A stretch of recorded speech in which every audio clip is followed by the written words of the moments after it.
Hello everyone, welcome to my online prep. Today we'll start with part 1 of chapter 12, that is employee motivation.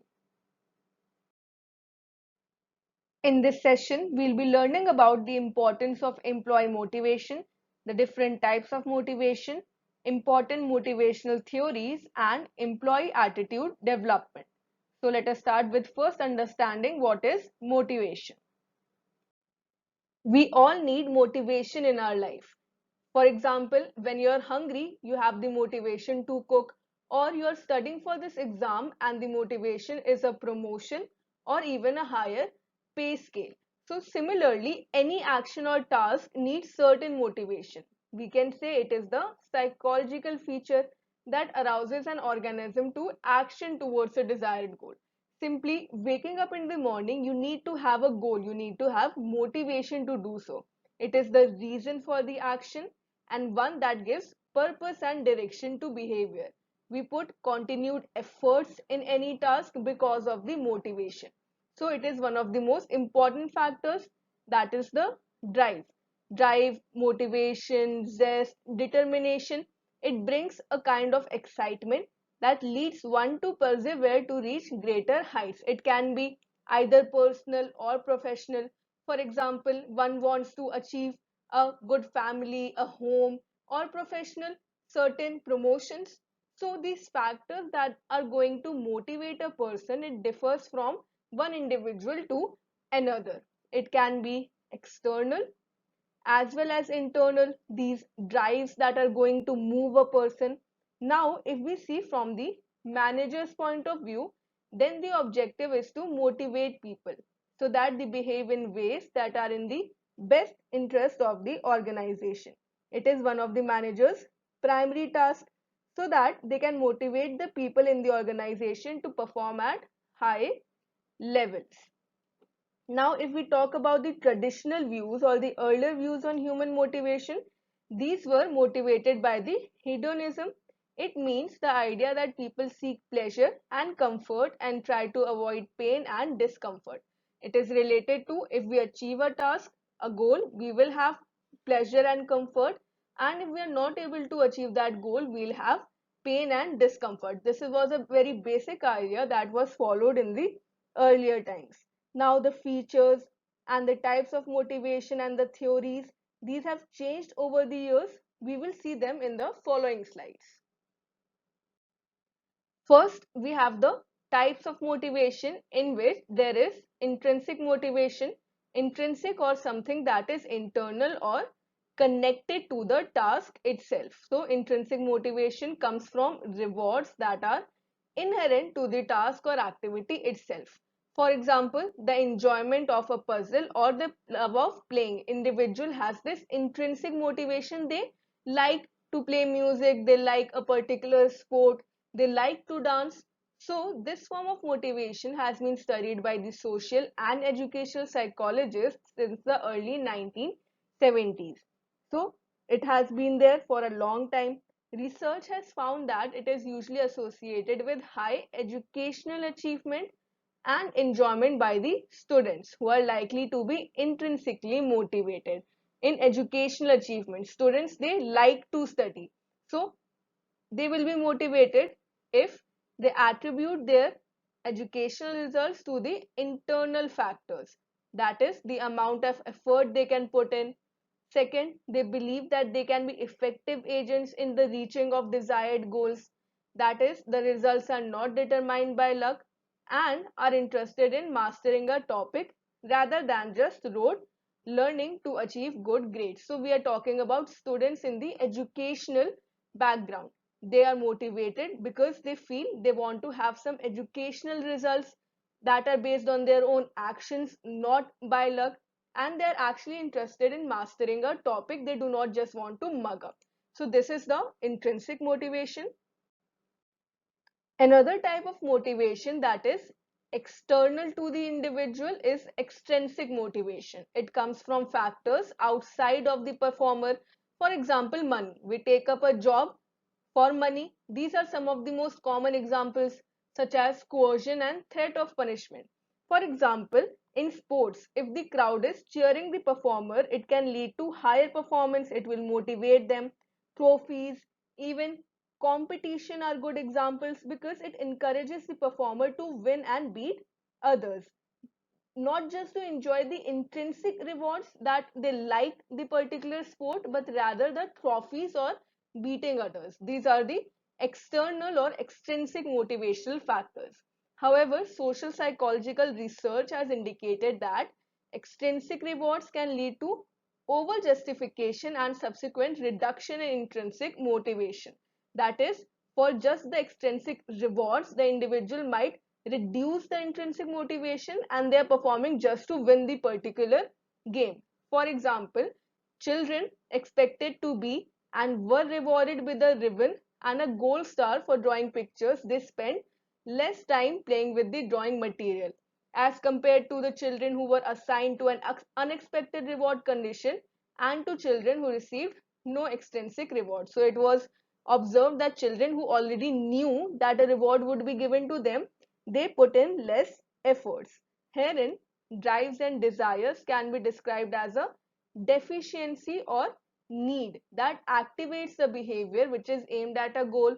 These are thought to originate within the individual. So drives, they come from the intrinsic. Here they have emphasized the fact that intrinsic motivation are better.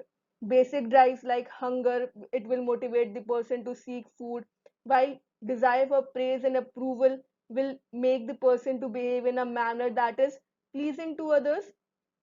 On the other hand, the role of extrinsic rewards and stimuli, they can be examples of simple training that is given to animals. So they will only act as add-ons. Important is intrinsic motivation. Now let us see how different people can be motivated. Here in this table, motivation is either intrinsic or extrinsic, doing something for its own sake, or extrinsic, doing something for some other reason.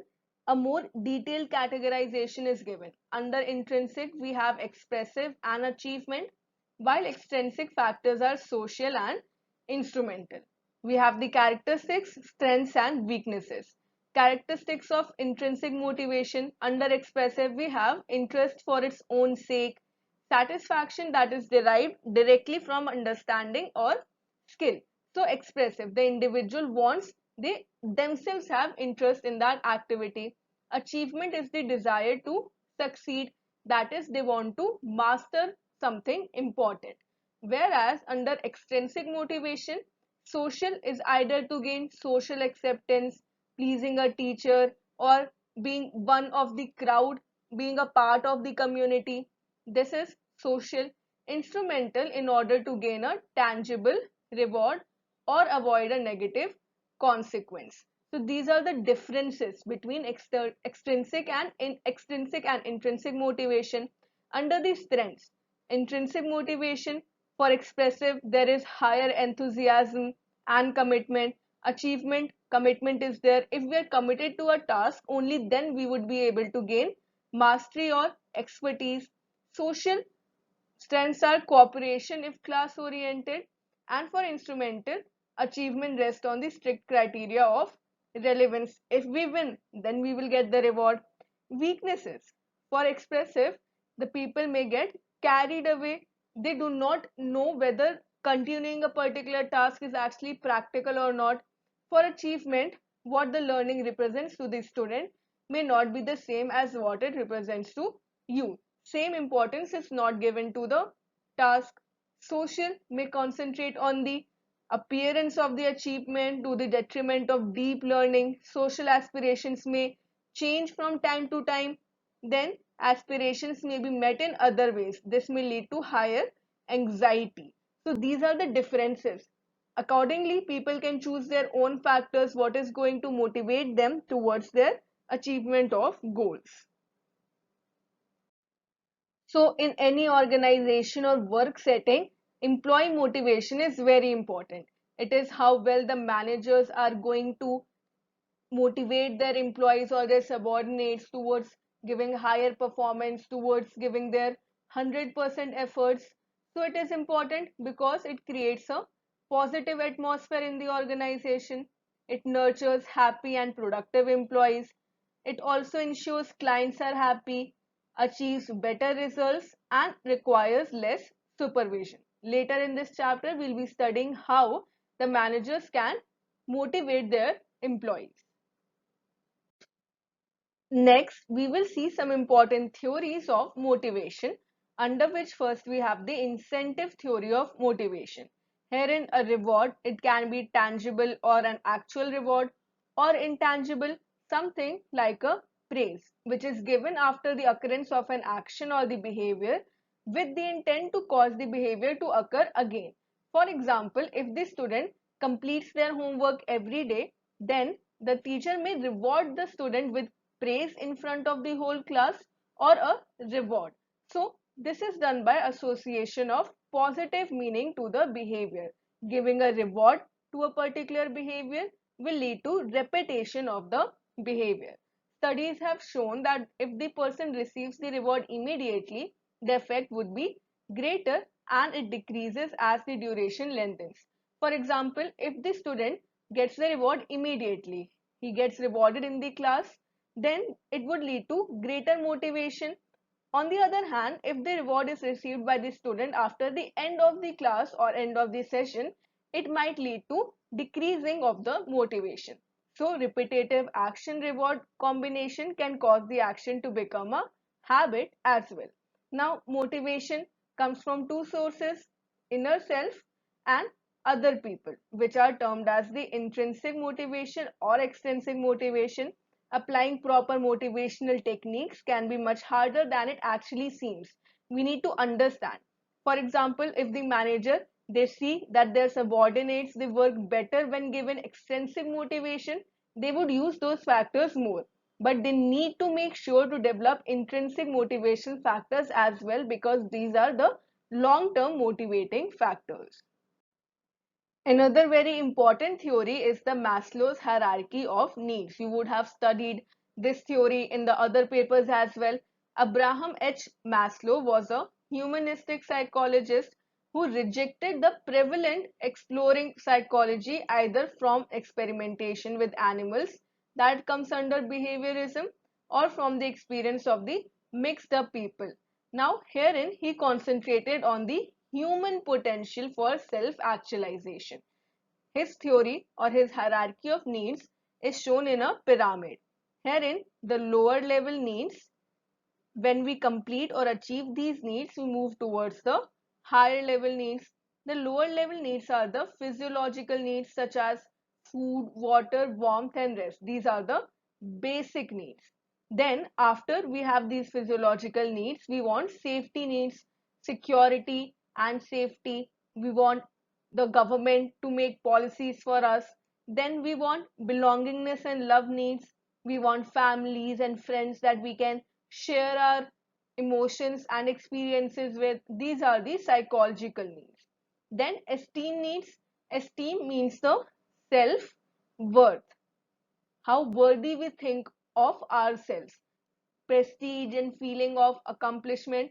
And finally, we have the self fulfillment needs, that is the self actualization, achieving one's full potential. So we move from the lower level needs to the higher level needs in a hierarchical manner. And herein, these hierarchy of need theories, they can be summarized as human beings have wants and desires which are going to influence their behavior. Also, only unsatisfied needs are going to influence behavior. For example, if we do not have good friends, then we would want more love and belongingness. We would crave for a better social circle. Since the needs are many, they are arranged in the order of importance. The most basic needs are the most important one. Then we move on to the higher or the complex needs.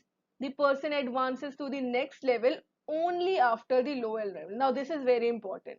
He said, Maslow said, कि if one level of need is not satisfied, we will not move towards the next level. It should be at least minimally satisfied.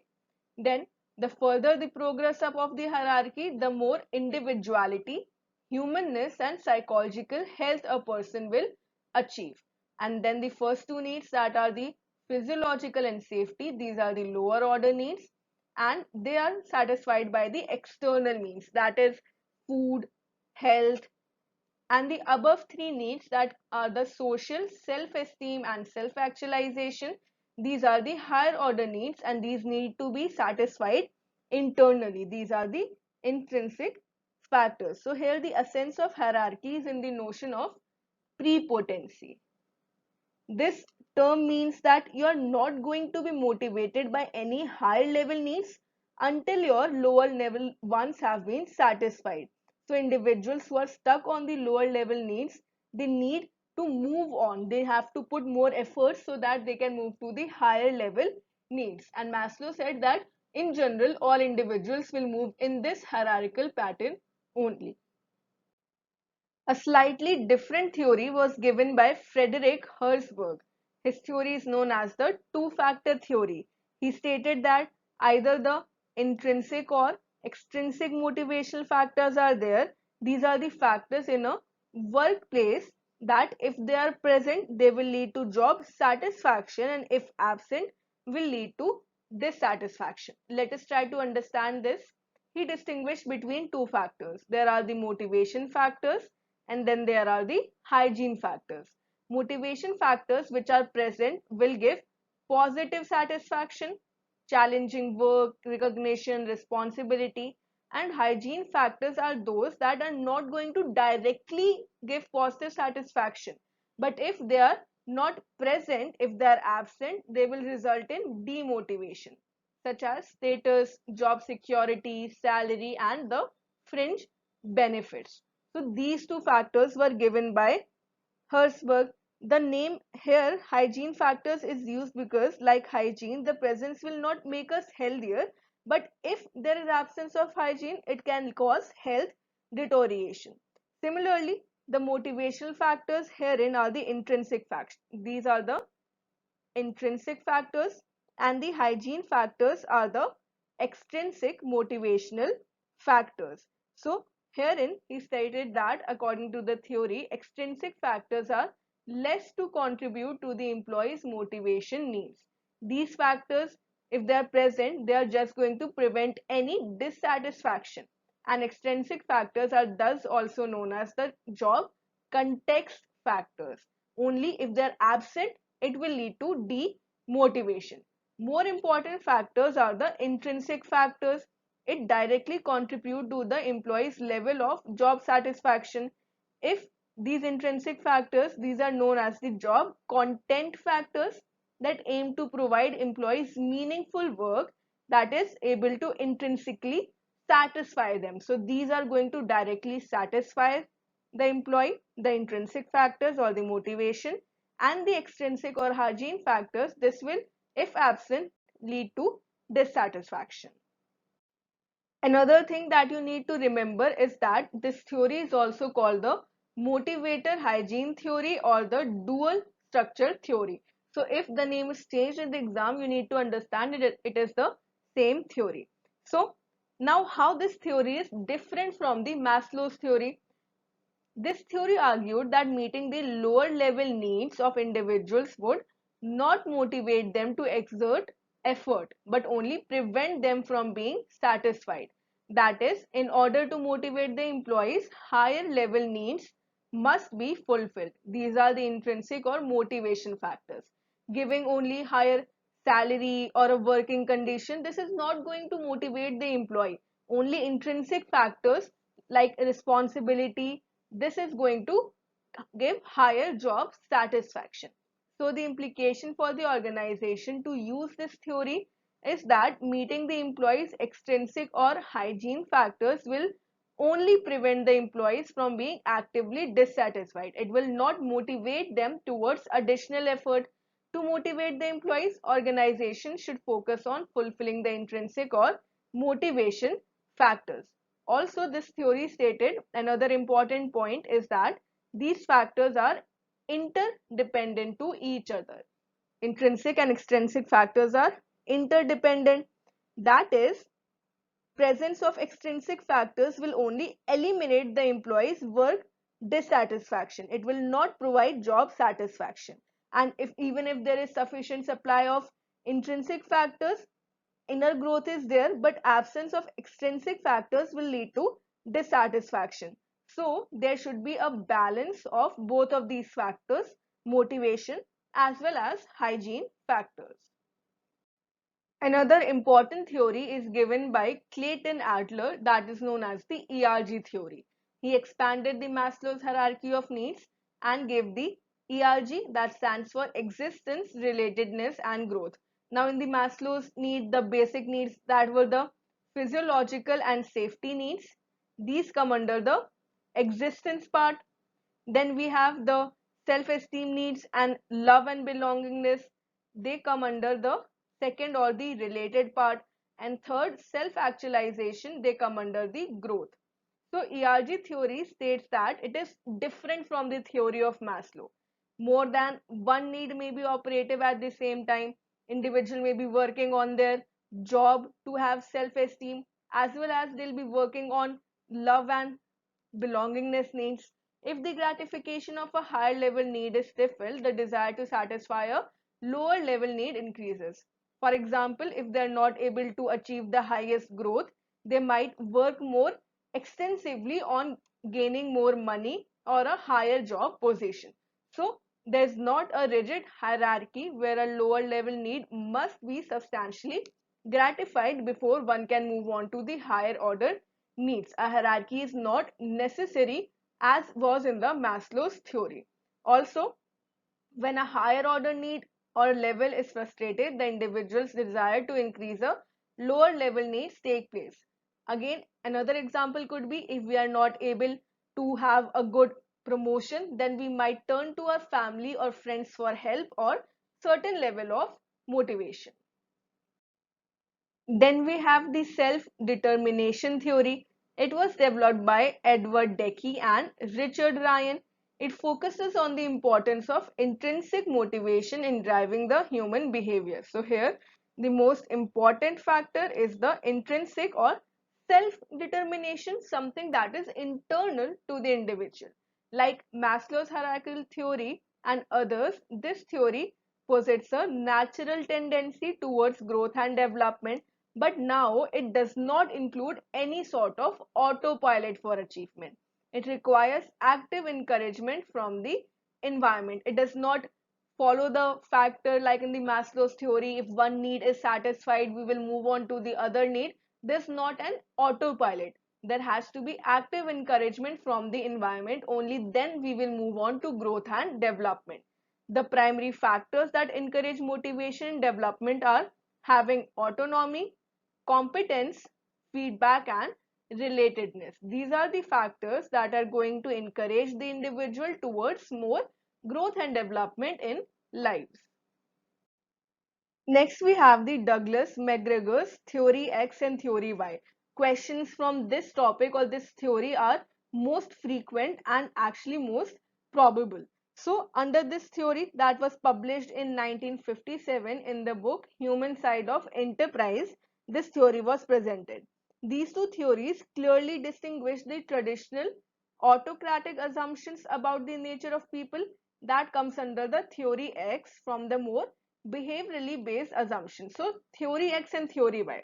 X is traditional and Y is more modern approach to the behavior of employees.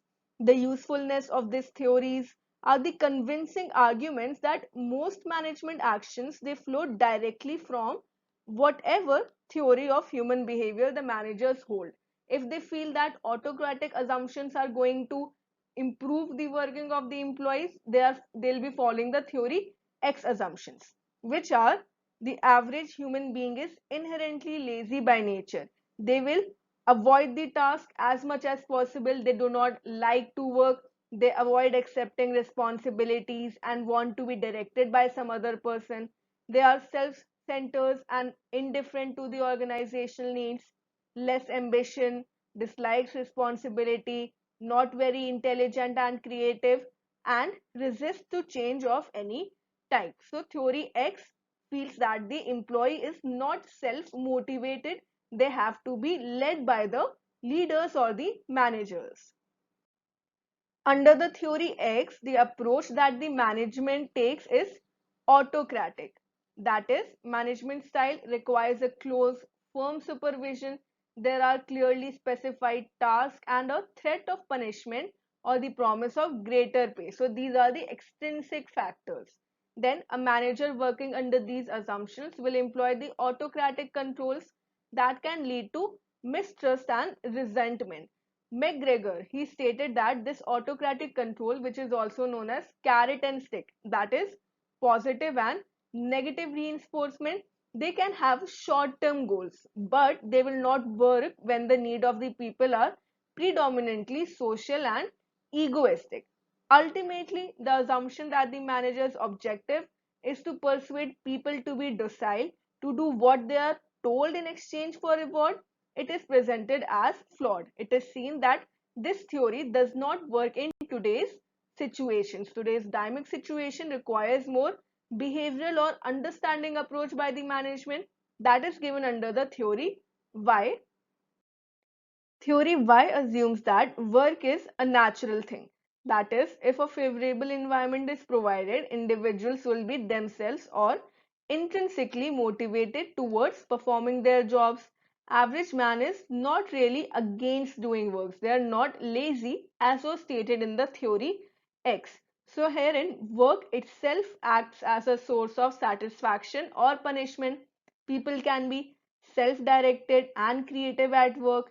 Self-control on the part of people is seen as a useful thing for achieving the organizational goals, and people are not passive or resistant to the organizational needs. They are not self-centered or selfish. So this theory, it gives importance to the human side of enterprise.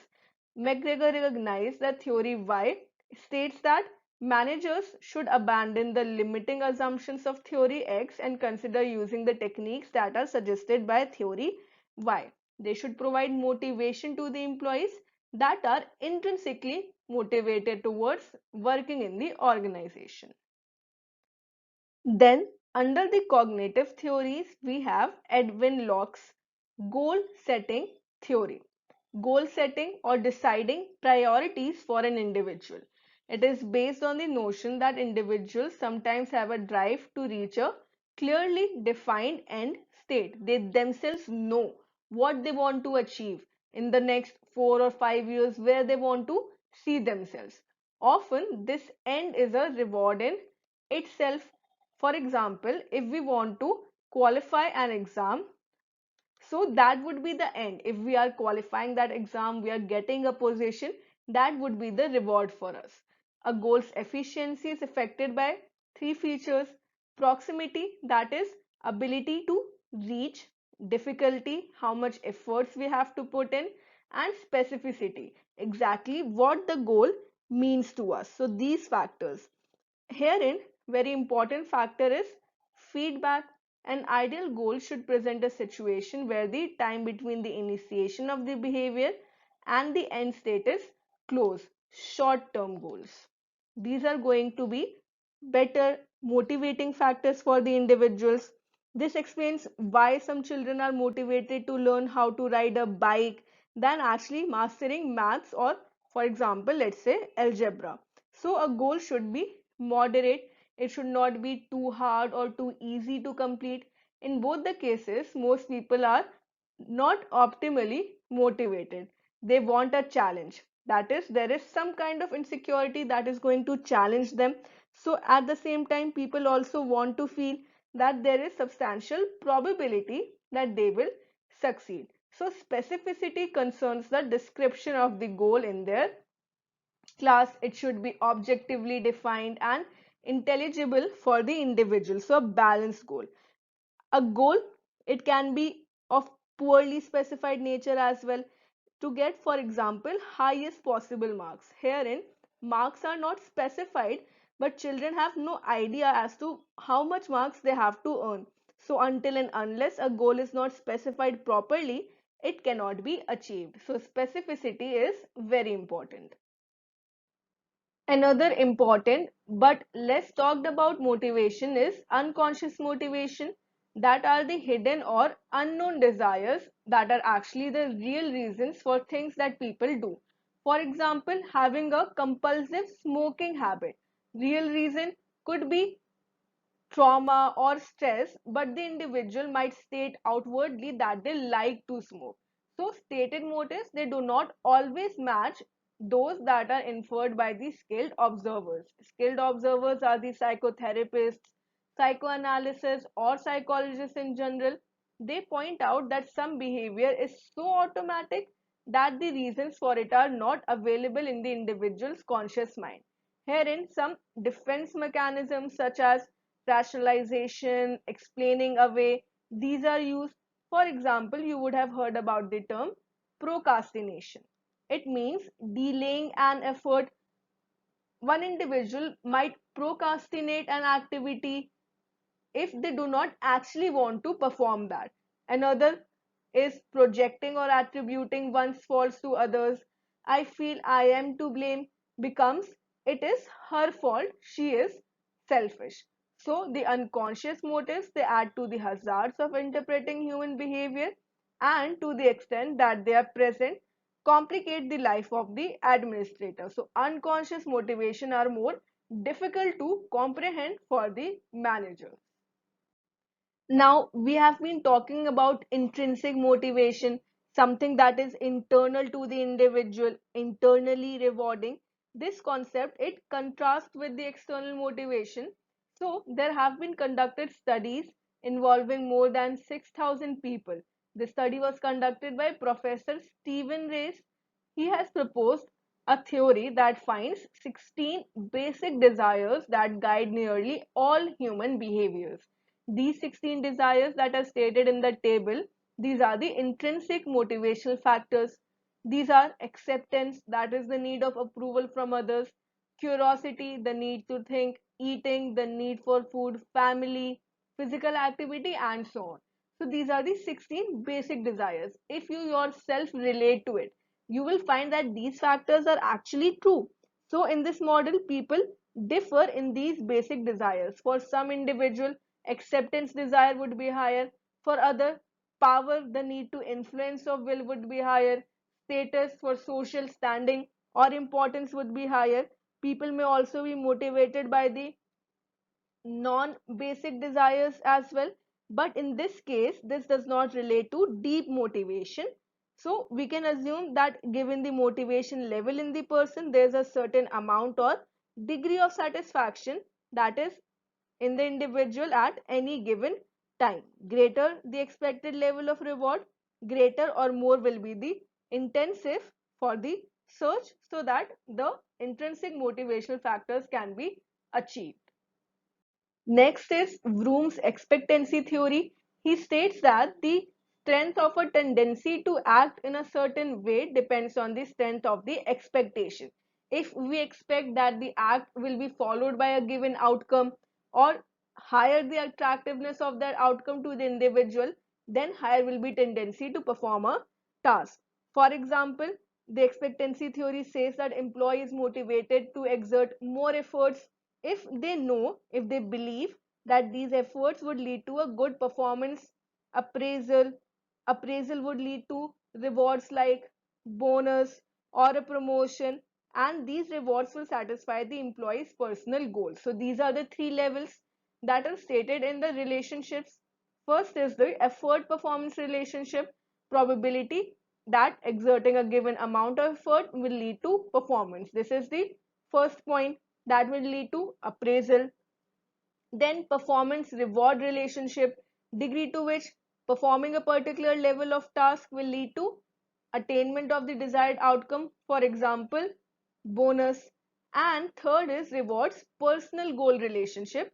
More bonus and promotion would lead to increased self worth or self actualization. So the expectancy theory, it consists of expectancy, instrumentality, and the valence. The key to expectancy theory is understanding that an individual's goals and the linkage between effort and performance, between performance and rewards, and finally between the rewards and individual's goal satisfaction. This theory recognizes that individual differences in work motivation. There are individual differences, also clarifies the relationship between the individual and the organizational goals.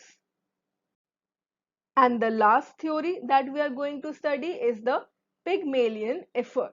This shows the relationship between positive expectations and positive results. That is, if the boss considers that the employee is a hardworking person, then the employee will try to fulfill the expectations of the boss and will do hard work. So, feedback or performance appraisals are used here. That is, if the boss shows the employees that they believe in them, they believe that the employee is a hardworking person. So this type of feedback will lead to higher motivation in individual. They will try to fulfill the expectations of the boss so that this image is maintained for a longer period of time. They will do hard work. This is used to motivate the employees and imbibe positivity in them. So this is known as the Pygmalion effect. So these motivational theories suggest how employee motivation can work, how the managers can increase the motivation, and ultimately the efforts towards achievement of the organizational goals. Next topic is employee attitude development. In this, we will see how the motivational theories can be used for better development of attitude in the employees in an organization. So, workers in an organization need something to keep them working. These something are the motivational factors which differ from one individual to another. Most of the times, salary of the employee is enough to keep them working for the organization. They will stay in the organization if they feel that their works are being adequately paid. However, just working for the salary is not enough for the employees to stay in the organization for a long time. If no motivation is present in the employee, then the employee's quality of work or work in general will deteriorate, it will fall. Thus, keeping an employee working at full potential is the ultimate goal of the employee motivation. And there are various methods to help the employees keep motivated. An employee must be motivated to work for the company or the organization. If not, then the quality will fall. Keeping an employee working at the full potential is the ultimate goal, and there are many methods. Traditional ways of motivating the workers are placing them in competition with each other. If there is friendly competition existing in the organization, it will generate motivation among the employees. This gives them a chance to the employees to flex their working skills in a competition that is against their peers. This not only will motivate the employees with result of greater production, but the competition with recorded results will give the employer a better idea of who is being more productive. However, only the traditional ways they do not work today. More contemporary or new approaches like employee engagement are developing today. It is different from employee satisfaction. Employee engagement is the emotional commitment that the employee has to the organization and its goal. That is how they are participating in important decision making, whether or not their opinions are being heard and valued, their skills are being utilized. They feel that actually their managers are listening to them. This emotional commitment means engaged employees actually care about their work and their company. So they are actively engaged or involved in the company. They do not just work for a paycheck or next promotion, but they work on behalf of the companies or the organizational goals. So when the employees care or when they're engaged, they use the discretionary effort. That is, on their own will, they will put in more efforts, and engaged employees lead to better business outcomes. So employee engagement is a direct reflection of how the employees feel about their relationship with the boss, and the employee will look whether the organization is actually working when they proclaim that their employees are the most valuable asset. So using or utilizing the skills of the employees will keep them engaged or actively involved. Various studies are conducted on this topic. The most recent US results indicate that only 29% of the employees are actively engaged in their jobs. These employees, they work with a passion and feel a profound connection to the company. People are actively engaged, they help move the organization forward, but this is only 29%. Then 54% of the employees are not engaged. That is, these employees have essentially checked out, or they are not working with passion. They do not put efforts willingly in the job. And then 17% of the employees are actively disengaged. These employees are busy acting out their unhappiness, undermining what their engaged co-workers are trying to accomplish. So studies have shown this. The survey also indicated on a country by country basis the percentages: highly engaged, moderately engaged, and actively engaged. It varied considerably.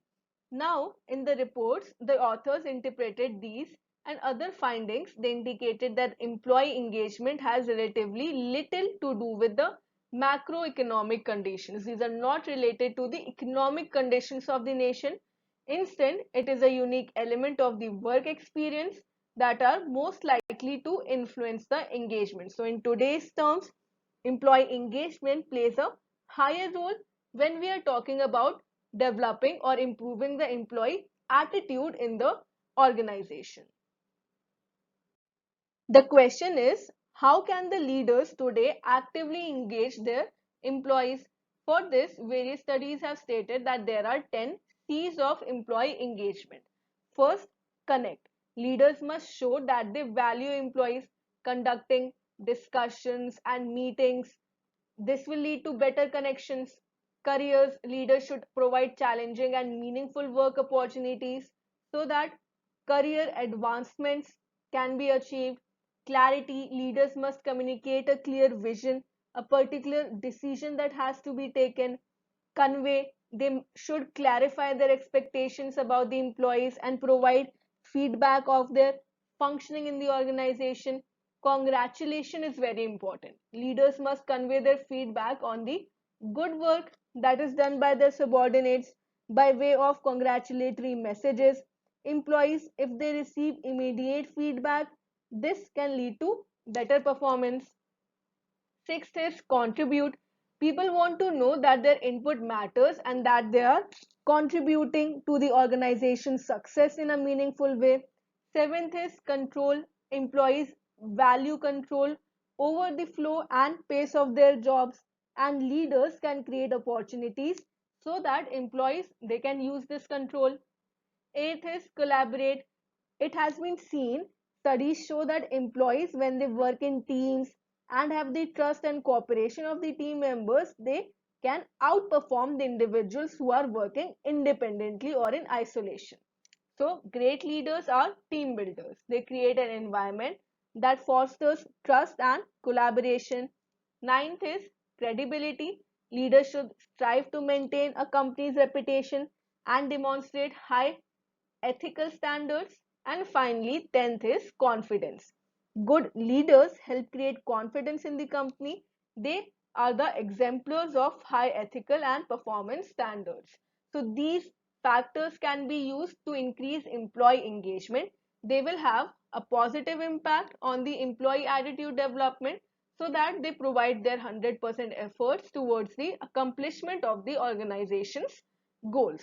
And motivation definitely plays a very important role here. With this, we have come to the end of this lesson. Keep learning with us. Thank you.